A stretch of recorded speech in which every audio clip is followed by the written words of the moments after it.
My name is Era, and I'm the host of the Tamil Creator Podcast. I chat with creators from all over the world to share their stories and discuss hot topics in a way that I hope inspires, educates, and entertains you. Hello, everyone, and welcome to another episode of the Tamil Creator. I'm your host, Era. Today, I have Suba Umathevan. Did I get that right? Yes, If you've listened to the podcast, you know it's a running joke that I mispronounce names. I figured. Is the CEO of DROSOS Foundation, a Zurich-based charity. She was previously the CEO of Plan International Switzerland. So Suba, thanks for jumping on the podcast today. Hi, Ara. Thanks for having me. And congratulations on I think it's over 150 podcasts now. So congrats. Thank you. And it's always interesting interviewing a guest that's actually listened to the podcast before, which is pretty cool, actually. So thank you for doing that. Yeah, thanks for having me. It's really an honor. Thank you so much, Ara. Yeah, no, you're doing amazing work, Suba. So if you kind of listened to the podcast before, you know I always like to kind of start at the beginning. So why don't you tell everyone kind of a bit about how you grew up in terms of your early childhood and I guess formative teenage years? So I was raised in Switzerland. I was about 2 years old when I came to Switzerland, and like many of us, my parents also fled the war back home. And I think in the 80s, growing up in Switzerland, reflecting about, it's really difficult to say whether it was a good childhood or a bad childhood. So it's really, in terms of the formative years, I believe a lot of the things that I am today, I've learned through that time. So it's, whether I'm resilient or, even the experiences that you make, everything shapes you. But I think one thing I've noticed is also kind of also the trauma, the generational trauma your parents sort of, give to you. I'm sure you've had, similar experiences as well.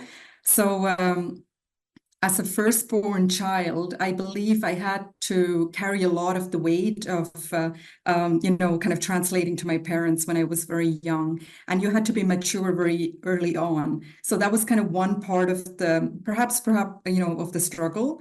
But the other part, kind of the beautiful parts that I recognize today is also kind of everything that my parents gave me in terms of our culture. I speak fluent Tamil, and my parents taught me everything about the culture, actually, so that I kind of carry on today as part of my identity. But also, I dance better than RTM, and I taught it for many years. Even my early experiences of leadership came through that. So I think all of that was really, really formative for me. What made your parents decide to move to Switzerland? Because I'm always interested to hear about the diaspora choices of like how different Tamil communities, like, Toronto obviously has a huge population, but just understanding the history of that, like what made people choose Canada versus the UK versus Switzerland, Australia. So what was that like for your parents? Like what was their decision, if you know? That's quite a funny story because my dad, he left actually when I was 10 months old. So me and my mother, we came when I was 2 years old, 2 years later. And my dad actually wanted to go to Canada. And the running joke in the family is that, I think about 20 years later, I was the first person who made it to Canada and, to study. And I think for my dad, it was more, back then, I don't think when he set off on that journey, it was about survival, right? So he wasn't really destined to say, this is where I'm going to stay. But I think that was around 83 when he left. Germany and Switzerland had a really attractive asylum policy. They were accepting a lot of refugees from Sri Lanka and from other places. So I think that was one of the reasons. And I think one thing he also remember talking about it is also how beautiful Switzerland was. I think he got very comfortable and thinking, okay, I'm going to stay here. And for us, it was an easy choice because our dad was here. Yeah, it's so interesting how I had a thought there about just, I guess, the choice behind kind of choosing Switzerland. But because I've heard the similar story of others where Canada seemed to be kind of the top choice for a lot of people. But for whatever Mm. reason, they went to like Australia, the Mhm. UK, and kind of they thought it would be like a temporary destination. And then, like you said, once you establish roots, especially if you have kids, it's really hard to kind of uproot those roots and kind of move somewhere else, regardless of how you feel. So that's interesting. Isn't it, I guess, also interesting how, and this might lead to kind of later on as well, but how the world is so welcoming to like refugees, like I guess back in the day. I mean, maybe it's still the case, but I feel like um this choice or like how your parents, because this is before the world of the internet and like easy Mhm. access to information, like how they discovered that Switzerland, Germany were welcoming to refugees. Like it's like amazing to me, I guess, because like I find it difficult to travel in this day and age without a smartphone, but our parents did it without that technology and like they navigated to these places and learned the language. So just like a It's so thought. true. It's so true, actually. And I don't think I've ever, really grasped it until very recently, when I started to meet other refugees. And also, as from the Ukrainian war, about 2 years ago, a lot of Ukrainian refugees came to Switzerland. And there was a huge movement in Switzerland that was sort of also kind of raising the voice for other refugees, saying, there was an element of racism there. I mean, what was happening to them was terrible. And of course, a lot of the neighboring countries were accepting them. But for me to go to let's see, a municipal office and to see the Ukrainian language written there within days of the war breaking out. And as you can imagine how much everyone else had to fight to have like Tamil or any other language, spoken in the country or recognized as that this has to be inclusive. It was a longer journey. And as you said, even last year, the Swiss Tamil diaspora celebrated, I think, 40 years of existence. It was kind of the anniversary last year. And during this time, a lot of young people got together and collected some of the history from their parents, and they made a kind of an expo, kind of showcasing what their parents had gone through, and it was quite an emotional journey. Also for my parents, they also kind of demonstrated the roots that they've gone through. For instance, about 4 years ago, my mom told me, I've gone to Moscow. I didn't know that this was part of our journey. So it's things that you keep discovering. And the very first thing that was really striking is also when the people in Jaffna actually heard the people had arrived in Switzerland. Because today it would be probably just a WhatsApp message, but back then, how would you even know they have arrived somewhere? So I think it's really that struggle that resonates. As you know, I mean, you're a very large Tamil community in Canada. There must be tons of these stories there as well. No, for sure. I think because I live in such a Tamil centric area or like full of like Tamil people, I also feel like I live in a bit of a bubble versus like I know in other places like Switzerland or Germany, you do have a significant Tamil population. From what I understand, it's not as quite concentrated as it is in like say Toronto, for example. Is that right? That is true. I think today the population in Switzerland must be around 50, 60,000. But it's not as densely populated because even the first experience I had was, I think, when I traveled to the UK, that I experienced kind of this massive amount of, brown people around me, where you feel like, oh, there's a lot of other people that look like yourself. And I grew up very much in an environment where I always looked different. And it was completely normal for me that, I would be kind of the only brown girl in the class or even the foreigner. So for me, the first time I went to India, it was just striking for me that, there's nothing different about you. But when you come back to Switzerland, that feels like it. That is changing these days, but it's true. I believe in the 80s, 90s, it's a 90s, it's a different story. What made you pursue a career in the nonprofit world? Or did you like was that intentional or like did something just spark a change where you're like, hey, this is what I want to do with my life?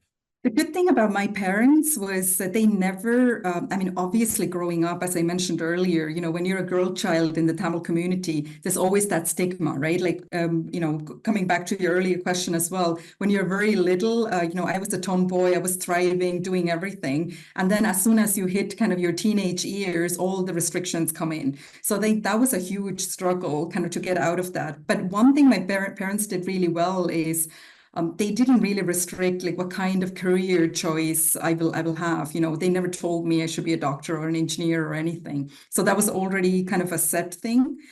For me, I really wanted to become a Swiss diplomat. I love geopolitics. Maybe it's also because of our background. My dad, yeah, I think one of my first memories with my dad is talking politics. So I think it's that I had that passion for foreign policies and everything. So I really wanted to study international affairs, and which I also decided to do. But when I did my master's in Geneva, and as you know, Geneva being such an amazing international place with so many institutions, including nonprofit organizations, I got really inspired by the grassroots organization and the potential these organizations have. And while I was doing my master's, I worked with an organization where I had the opportunity to go to Sub-Saharan Africa and Latin America, and that was it for me. You know, I had sort of found my purpose and passion, and I think that was really kind of the deciding moment where I thought, you know, this is going to be my career. So do you, I guess, work and live in Geneva then? Not anymore, not anymore. So I've lived in different places, but right now I work in Zurich and live in Zurich. Okay, got But it. the organization I work for, DROSOS Foundation, we're in 8 countries in the MENA region. Got it. Yeah, one of the comments about Switzerland, because I've never visited, I visited some other European countries. You should. I heard it's beautiful there. Is it Amazing, how yeah. expensive it is? So I think of the major cities like you said, Zurich or Geneva. Because I think I had a friend move to Zurich as well to work for an insurance company, I think Zurich Insurance. Mhm. And first comment was, we thought things were expensive in Toronto, but in Switzerland, it's a whole different level. So I'm not sure if that's a common thing that you hear from other folks, but I just Definitely, definitely. It's one of those things.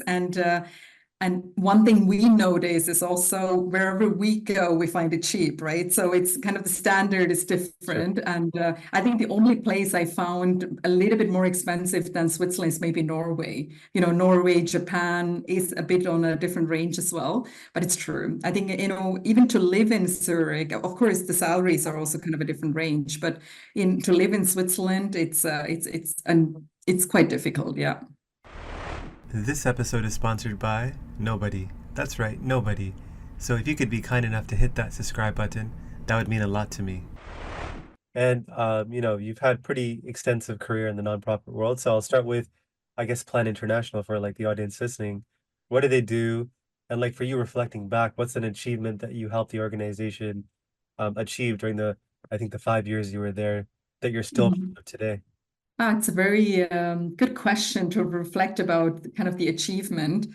So Plan International, to begin with, is a children's rights organization, and they're one of the largest ones. It's similar to UNICEF and Save the Children. It's one of these larger ones, and working in over, I believe, 150 countries or something.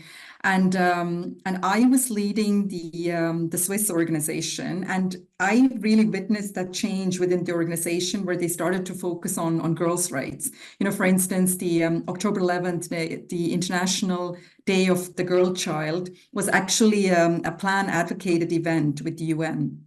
You know, also kind of fighting early marriage, fighting against early working for early childhood development, but fighting, to end FGM, female genital mutilation, and access to education, etc. So I think they're very much focused on girls' rights, which I also learned a lot, being with the organization. One thing I'm very proud of is also kind of what I've developed with the Swiss organization. The Swiss National Office was one of the smallest offices. And, during my tenure when I was there, we became much bigger. And also I developed their major donor, kind of the public-private partnership sector, basically for the organization, which also gave access to kind of to the international organization. Because, in Switzerland, there is money. So I think to also access foundations. And that's also how I got familiar with the philanthropic sector, also in a foundation that I'm leading today. But before that experience, I never really was familiar with any of the, major donor segment, because I come from the programmatic side. I've led development projects on the ground and working on the implementation of these projects in the past. And then suddenly, being a CEO of the organization, I was kind of on the business growing side. And I think that transformation was also a huge personal transformation for me, and also gave that leeway for the organization to grow, within the Swiss market. how did the opportunity to become CEO happen? It sounds like it was very quick. It was very quick, and it's a very it's a long story somehow, because I started off as the head of major donor partnership, and there was some internal changes, and I think certain things I cannot really publicly say, but there was an kind of an incident where I left the organization, and they brought me back as the CEO. So kind of that was kind of the change inside the organization. Yeah. Got it. And like, I guess transitioning from like you said, a director level position to a CEO level position, I imagine there's a level of skill building or like experience building that's necessary. So did you have access to like say a leadership coach, or like how did you like level up or I guess grow into that role for like somebody listening? That's something for me, in terms of a leadership potential, I think, people around me probably always saw it. Like, I would probably be someone you would describe as a natural leader, like kind of, I'm very much of a problem solver, I'm very hands-on, I'll just get things done. But I'm not someone, in my opinion, I wasn't really aspiring to these positions, right? Like, which is quite interesting. I've done it now for over 6 years now, which I'm really, really enjoying, but it's not something I actually aspired to. And kind of growing in that position, it was more, particularly with Plan International Switzerland, I would say the team chose me rather than kind of the position that I aspired to. They saw what I've done for the organization over the years, and the team really suggested me, that I would be kind of the ideal candidate to lead the organization kind of into the next steps. But over the years, then you have to work on these, on your skills. I think one of the first things I remember, kind of my first weeks as a CEO, is how much time you're spending with your team just talking. And I remember, me being kind of a field person and, getting back to the office and having all these conversations. I thought, oh my God, I'm spending so much time on talking to people. But then, over the course of time, I also recognized how important that is, and a very crucial part of your job.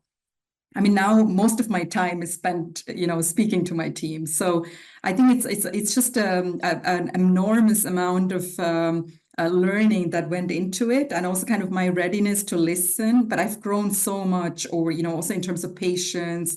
I have become a different person just doing that role. And it's quite evident for me, even in my personal life, how I've changed just kind of, since I took up that role. And one other thing is definitely also, I've done different leadership courses, and I've had coaches, so it's part of the process, where you go on that learning journey, which is never ending. I still need that support to grow. I guess that comment you made about it wasn't a role you were looking for, but you were given, I feel like it's a common theme among leadership, or at least when people recognize who leaders are, because a lot of times they don't actually want the role, but they're best suited for it. So it's interesting that your team identified that, because CEO is a tough job, right? You get none of the credit, but all the blame. So that kind of, Definitely. So true. and so I guess what is the DROSOS Foundation? Can you tell us about that? Mhm. So DROSOS, to begin with, means morning dew, I believe. When I think it's morning dew. When you see kind of drops in the morning. So I think that was the name. It's a Greek name that was given by our founder. And if you're familiar with philanthropic organizations, it's an endowment foundation, which means it was a single endowment 20 years ago. And the person, our founder, she gave that endowment then, and we're basically spending in the investments that we make.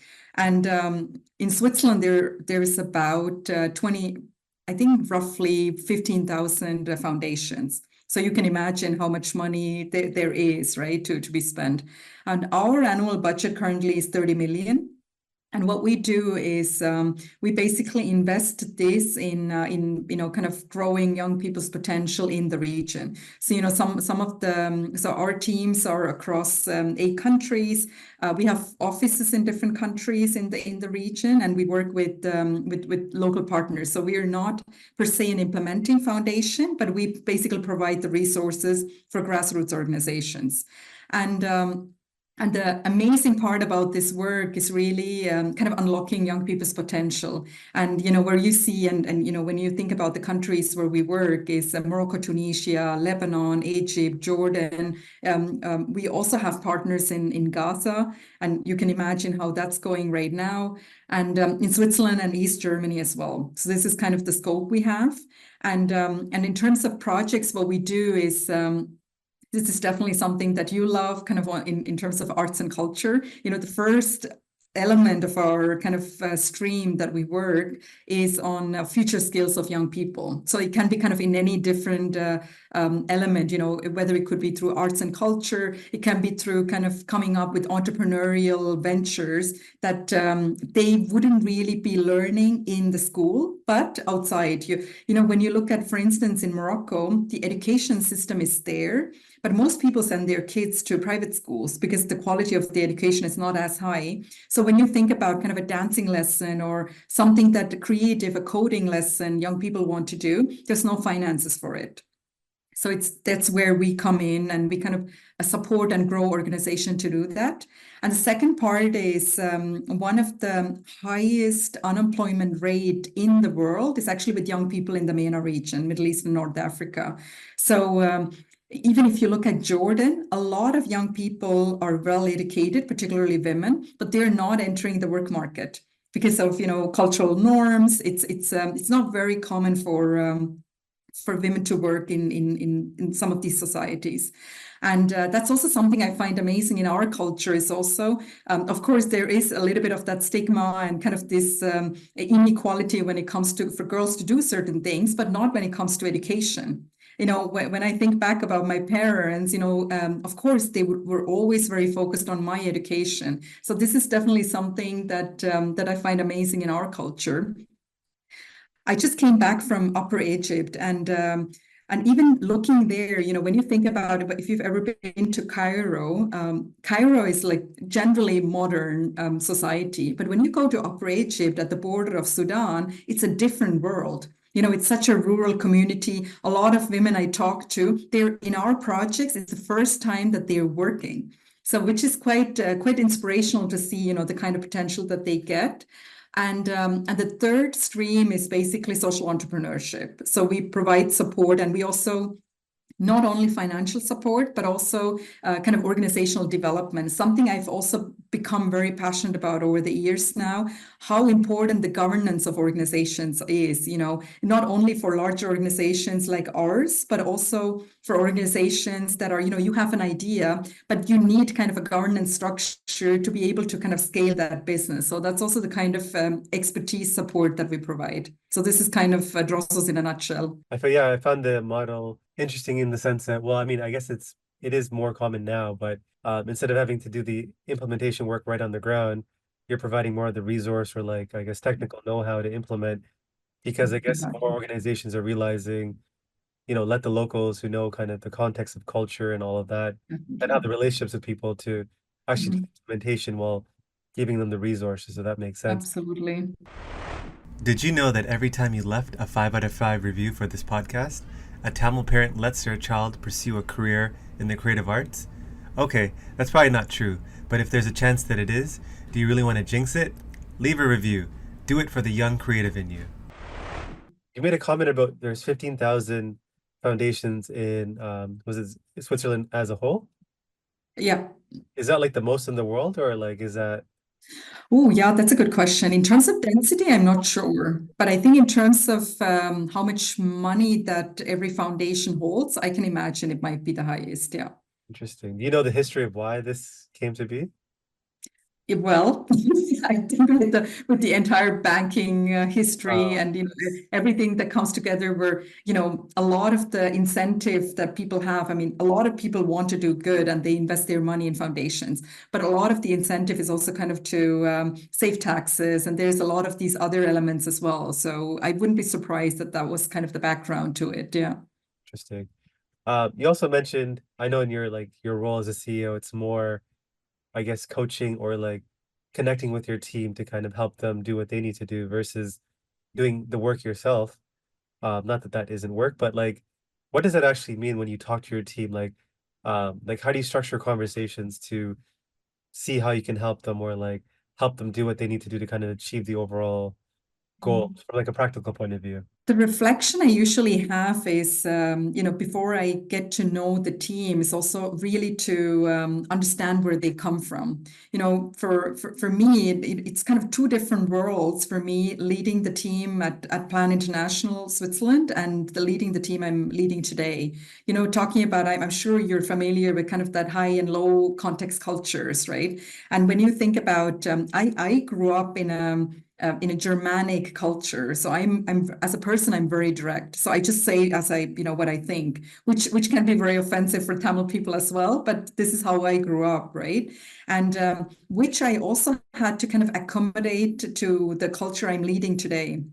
Also, kind of people wouldn't really say what they mean, but it's kind of more in between. So with the team I'm leading today, I had to put a lot of effort into getting to know them as people and what kind of makes them who they are, where they come from, to understand maybe as a basic before I answer your question, because I think that groundwork is so important. Because for me, the biggest struggle within DROSOS was I started during the pandemic. So I didn't see the whole team until 1 year into my job, which was really, really challenging because to create that bond and getting to know your culture virtually is extremely difficult. If you don't really know the person, one of the first comments a person made, when I visited them the first time, I believe it was in Morocco, they said, in person, you were actually nice. So I think I just imagined what kind of picture I gave on the Zoom calls, right? Because they had never met me. And this is the kind of investment that you have to make just to understand where people come from. And on a practical level, it's really now that I know how, for instance, like the people that I work very closely with are the country directors, kind of the team that is leading kind of the local teams. And for them, it's really to understand one part is, do they need any programmatic support? What are the projects they're bringing into the board for next time? What kind of support I can give them? And also to grow the portfolio, throughout the three themes I just talked to you about, because we're also focusing that, because in these 3 years, we're going through a kind of a major change process, because the organization was working very much in silo. When I started, it was kind of 5 different organizations. So it was basically when I was talking to, our teams in the national offices, it was more like, we'll just report to you. There's no contribution to it. And today we're kind of changing that narrative that we're doing things together. So it's a lot of that kind of mutual respect building, a lot of investment in the human aspect and team leadership, but also leadership, because they there was an element where they said, you're the CEO, just tell us what to do, right? Like there's a lot of that element as well, particularly in the MENA culture. But I don't want that, because I want to hear from the team what is their suggestion, because as you said earlier, they know the local culture better than I do. They are from Morocco, they are from Tunisia. So there's no way that I could know the context better. So my job is really to understand what the need is and to guide them in a way that makes sense. And also then to be the facilitator towards the board, because in the end, the approvals and how much money we'll invest, etc., goes through the board. So I'm basically that connector. So this is how I understand my job. So I'm basically the connector and facilitator to everything happening in the organization. How fun must that experience be, being grilled by a board for your decisions? Yeah, that's a tough one. Yeah. I was initially confused about why, because you're saying you grew up in a Germanic kind of background and very direct, but I just realized it's because your team, they're based in countries that are not, I guess, you consider Germanic, both Switzerland and Germany. Is that kind of the region? And Austria, yeah. All the Austria. German-speaking countries, yeah. So that makes sense why, because they're not used to that kind of style. Okay. Exactly. I guess like looking forward, like is there anything that that you can share that's coming up in the horizon for DROSOS Foundation that you're kind of excited about in terms of like an impact or a project point of view? So we're entering our 20th anniversary. Okay. So I'm quite excited to kind of going kind of public with our kind of building the new vision and kind of the organization we're creating, because when you go through a change process and doing kind of the day-to-day work, of course, everyone is also exhausted, in terms of the team. So what I'm really looking forward is, also kind of getting out there, because right now we're in a phase of where we're gathering data also from our partners. What can we do better? So I think the 3 years have been a lot about learning from the context. So not, as you said, not that we go and say, in this context, this might work better, but also kind of adapt ourselves to the context and the crisis that arise. For instance, Lebanon, maybe 2 years ago, is not the same place, the Lebanon today, which is surrounded by war, right? So how can we be more adaptable? And at the same time, what I also very much look forward to is also,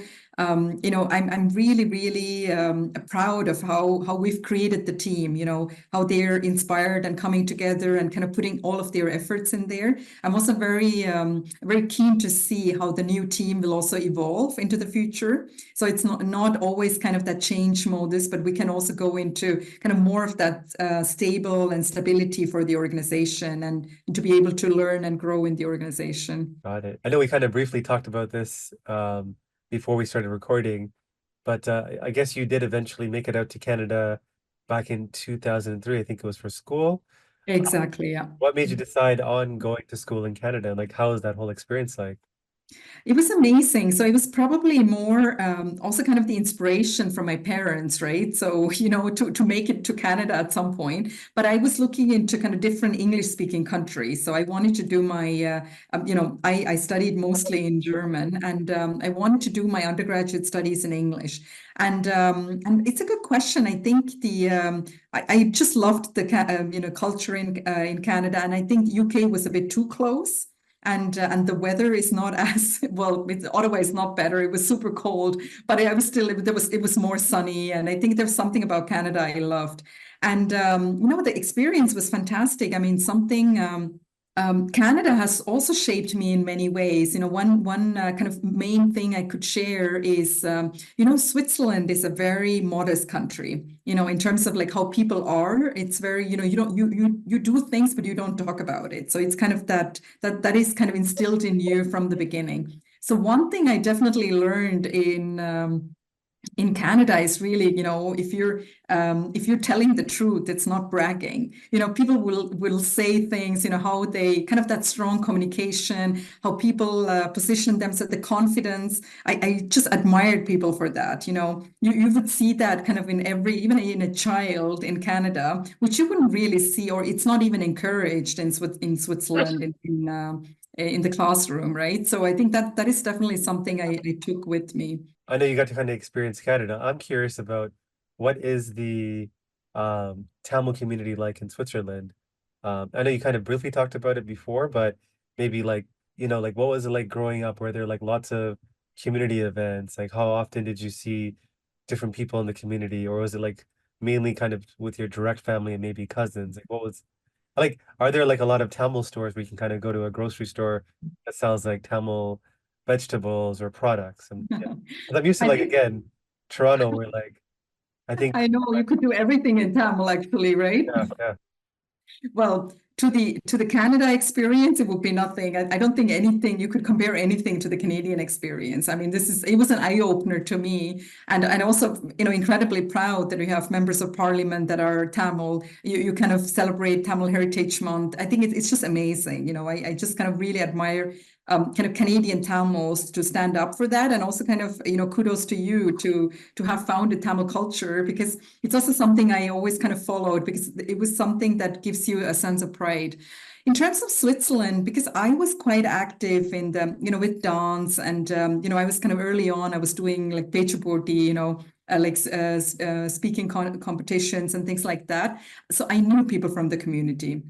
So I think for me, it was parallel. I even did a Tedx talk about that, how it feels like, you're kind of disconnected from reality because you're growing up in two different worlds. So as a teenager, I had a major identity crisis just because I didn't know how to kind of combine both, which I think I have successfully done now. And now when I see Tamil people in Switzerland, it almost feels like family, because I think because they've seen me grow up, I feel like, everyone is proud, like I'm their daughter, for things that I do, even if they don't actually know what I'm doing. So it's, they know I travel a lot, so I must have a really cool job. So I think they're just proud for who I am, for what I do, which I really, really appreciate, for all the love I get.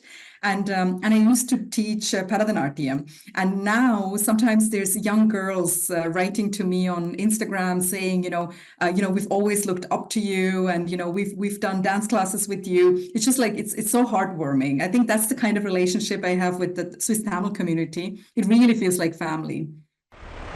Money can be hard to come by, but here's a $100 opportunity for you. Join my free newsletter for free exclusive content and a free chance to win $100 when I hold special draws. Did I mention that it's free? You mentioned the Tedx Talk. How did that opportunity come to be? Well, that's also an interesting story because it was actually a colleague who worked with me at Plan International Switzerland who proposed my name. And then, when the opportunity came about, I asked her, well, what would you like me to speak about? What did you actually, what did you want to hear from me that you suggested my name? And the idea for the talk really came through that conversation because she really appreciated, and that's also, I have to say, as a leader, I've learned to be myself. You wouldn't see a kind of a private Suba and a CEO Suba. There is no real difference there. And I think this is definitely something I learned, and this is something she appreciated, how I brought kind of also my cultural diversity into the work and also kind of the empathy and also kind of the communications. I felt, a lot of the elements from Tamil culture suited kind of that non-violent communication more than maybe the Germanic one. And I think she really appreciated that, and that's how the talk came about. We've talked a lot about like successes. Obviously, you are where you are because of that. But what's like a failure or learning lesson you've experienced in the last 35 years? And like, what did you learn from that experience? Well, my first year at DROSOS, I had a lot of failures, and also, just leading the team, virtually. I think a lot of some of the steps I made without really understanding the team. Now if I had done the same processes, I would do it very differently. I think, I have openly communicated that to the team as well. I think it was when I came in as a new CEO, you see all the opportunities you want to change and you were going ahead. But I didn't recognize that pace was not the pace that the team needed, or at that time, right? The team wasn't ready for that. So I think how you have to prepare the ground. And I had a lot of like moments of, I think the last 2 years we were kind of course correcting that, the failure of the first year to get onto the right path and also give more time to the team to adapt to some of the changes. So I think that was kind of a major thing. And the other things I would consider, I think you always have kind of these moments of kind of little failures, right? Like everything that you feel. We talk a lot about these failures these days, but I would consider they're always great to learn something. So I think even during project visits, maybe on paper I saw the project in a different way and maybe rejected it, and then you see it in person, and then you still have that openness to say, I was wrong with that. Let's give it a try again. So I think. One thing I definitely learned, in terms of my failures is also how to let go of my ego. I think it's, a lot of the ego, and as you can imagine, I was a young CEO when I started off, right? So that always overshadows, and for me to build confidence in who I am, and I am the leader, to have that recognition, that takes time. So I think one thing, I really, really learned over the course of time is how to let go of my ego as well. What would you tell 16-year-old Suba if you had a chance to go back in a time machine and maybe give her advice or just talk to her? Well, to enjoy the moment.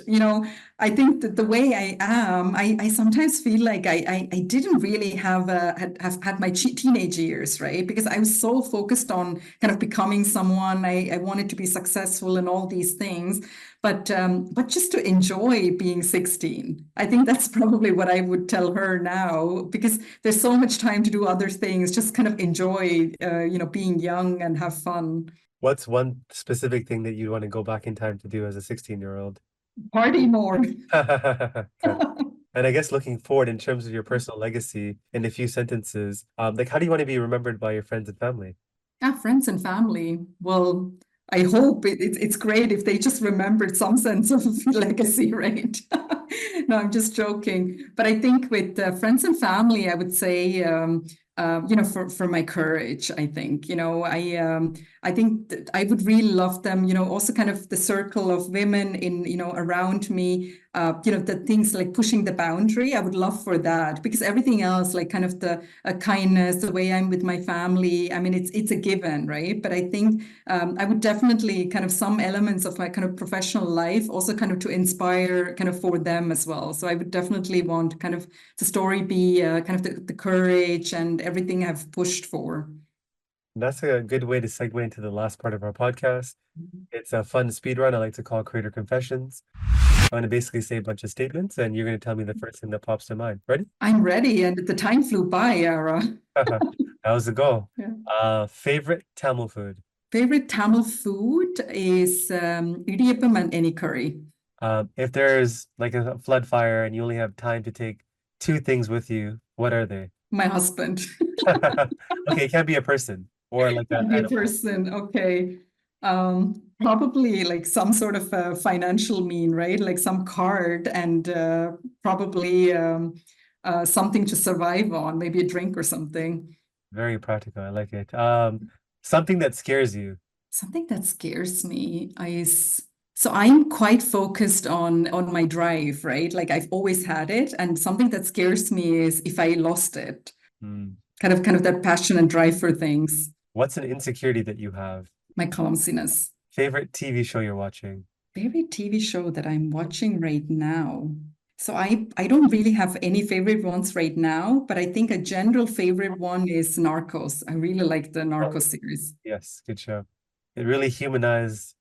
I mean, he was a terrible human being, but that show made him look very, very relatable. So I like it. Absolutely. A place you're itching to travel to. South Korea. Fellow Tamil creator you want to give a shout out to. Yourself. I really admire you, Ara, for everything you've done. So yeah, yourself. Thank you. Favorite childhood memory. Favorite childhood memory is definitely with my parents. My brother is 8 years younger than me. And, we had those moments, kind of those game nights, the four of us. And those are really, really beautiful memories I have from four of us. Yeah. Do you still see your brother often now that We you do. Yeah. Okay. You do. Yeah. What's something you like to do for fun outside of work? I love dancing. Favorite movie of all time? It could be Tamil, English, or both. Ooh, that's a hard one. I have many movies I like. One movie I really, really loved is what is it called? Shawshank Redemption. Yes, yeah. Shawshank. I really, really like that movie. Hidden Figures, and Tamil would be probably Mudalvan. I really like Mudalvan. Yeah. What's something that you could benefit from caring less about? Oh, I guess people that annoy me. A decision you've been putting off for a while. A decision that I've been putting up for a while. I don't think I have any. I can't remember any. What's something that you were wrong about? Sometimes about people. Who's somebody that you'd love to have on your invisible council that you could have access to anytime to pick their brain? There is maybe Oprah Winfrey. What's a purchase you've made that you splurged on recently in the last few years that you have no regret about? Do you know what a Remarkable is? Remarkable is almost like it's like an iPad, but only it's like a paperless tab. It has this paper feeling. Oh, I've So never it would be used it. that. It's called Remarkable. Yeah. Okay, interesting. What did you like about that? Why not get an iPad or like with the stylus pen or something? Well, I have both, but I really love that paper-like feeling. So I am reducing my paper use, but it just has this like that low-tech element to it, which I love. Yeah. And like a side tangent, I feel like that's going to be, you talk about trends or like this hyper tech like world we live in, like the next 10, 15 years will be the other way. There's all these products that are, dumb devices and things like that. I think that's going to be more and more popular. Yeah, true. Yeah, that's very popular with me, and it wasn't very popular with my husband. That I was spending so much money on this thing that could be used as the iPad. Pet peeve of yours. When people are late. If you knew that you were going to die tomorrow, a regret that you would have. I don't think I would have any regrets. No, I'm very much someone who lives kind of by the day, and no, I don't think I have any regrets. A celebrity whose life you'd want to experience for just one day. Probably would be Oprah Winfrey as well. Oh, So do you miss the fact that she's not on TV anymore? I really like, how she became who she became, like kind of and also what she does now, with her books and all of that, like element of happiness. I just love who she is and kind of had that hustling mentality. Mm. A book you've read or a podcast you've listened to that's had an impact on you? A book would be the book is called Desert Flower, and I think it has also shaped my career. Desert Flower is the name of the book, and the author was Varis Dirye. She's actually a Somali model, and she actually went through female genital mutilation. She was cut when she was young, and I read that book when I was, I believe, about 17 or 18, and it really had an impact on, potentially my career as well. What's a belief, behavior, or habit that's improved your life? Well, I can give you a recent example. In January, I did an Ayurveda retreat for 2 weeks. And I have to say, there has been many things that kind of changed it, but just kind of that nutritional element to it. So it's been, for instance, 2 months since I've had coffee. So I think that a lot of these things that really shaped me, and I would say kind of that treatment was extremely good for me. Interesting. I'm trying to cut down or eliminate sugar, but it's very hard. It's like Yeah. they say, I know they talk about things like cocaine and like those drugs, but I think sugar is actually worse because you don't think of it as a drug, but the effect on your brain is very similar. So something to work on for me anyways. Yeah. And finally, a piece of advice that you would give to your fellow aspiring Tamil creators out there. I find it just amazing how much creations there are. Everyone is doing what they love to do. But I think one advice I would probably give them is a kind of focus on consistency. Really just be very focused and consistent on your purpose and what you want to do. Of course, you can be a serial entrepreneur, but still be consistent about your style and things, because not to be scattered into doing whatever. So I think that would be probably my advice. Great. Well, that's a good way to end off the podcast. Suba, thank you for again sharing your life story and answering those questions. Somebody's taking a listen to this and they were inspired and want to connect with you. What's the best way for someone to reach out to you? I think LinkedIn or Instagram. On both, I'm Suba Umathevan. So I think I'm sure you'll probably put the correct spelling in the podcast. And yeah, I'm happy to chat with them. Awesome. Thank you again, Suba. And for everyone listening, thank you as always and appreciate feedback and comments and referrals to other podcast interviewees. So have a good one. On to the next episode. Thanks a lot, Dara.